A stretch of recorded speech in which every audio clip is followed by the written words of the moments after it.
everyone, I'm Vicky, the food blogger from Tastefully Vikkie, and welcome to my kitchen. And while you're here, I may as well show you a few little cheats on how to save you so much time on Christmas Day. And that way you'll get to spend a lot more time with those close to you. So come follow me.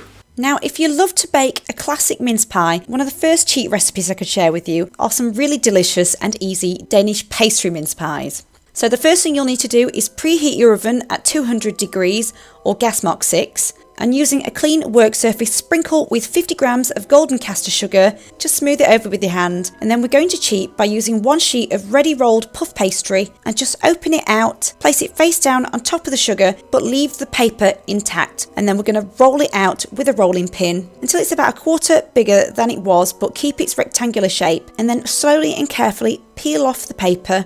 And now we're going to use a 411 gram jar of ready-made mincemeat and just spoon that over until it's evenly distributed, but leaving a 2 centimetre border along the edges. And then starting from the longest edge, just roll it up nice and tight, but take your time until you form a sausage. But when you get to the end, just brush it with a little bit of milk and then press it down to seal the mincemeat in. And now you can actually pop it in the freezer for a month ahead, or just 15 minutes to firm up if you want to bake them now. So let's say you're baking them now, and just slice them into 3 centimetre slices, lay them on top of a lined baking sheet and squash them down with the palm of your hand and bake for 20 to 30 minutes.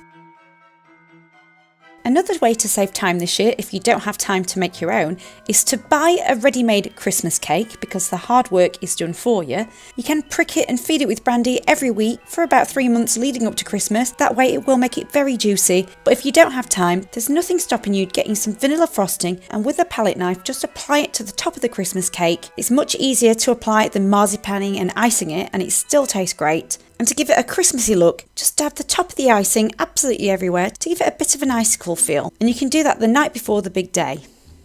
Now, depending on what meats you'd like to eat on Christmas Day, it would actually save you time and money if you bought it as early as you could and buy it from a supermarket. What I found in butchers is that it's cheaper now, but double the price the week leading up to Christmas. And a very affordable and popular alternative is something like a 5-bird roast. You can find them in many supermarkets frozen. You can cook them straight away or leave them in the freezer, and because they're all roughly the same weight, it's so easy to follow the cooking times at the back of the packet. And many cook this the night before, and some even slow roast it at a low temperature so it's cooked the moment you wake up. But if you give yourself about 3 hours, you can cook it on the same day. And another great tip that I love is to cook it all in tinfoil trays to save on washing up. And just throw it all away when you've done. And finally, if you don't have time to parboil your veg to roast, you could also prep and freeze those in advance. There's nothing wrong with using frozen roast potatoes that are covered in goose fat already, and just chuck them in with your veg and some frozen Yorkshire puddings to cook at the end.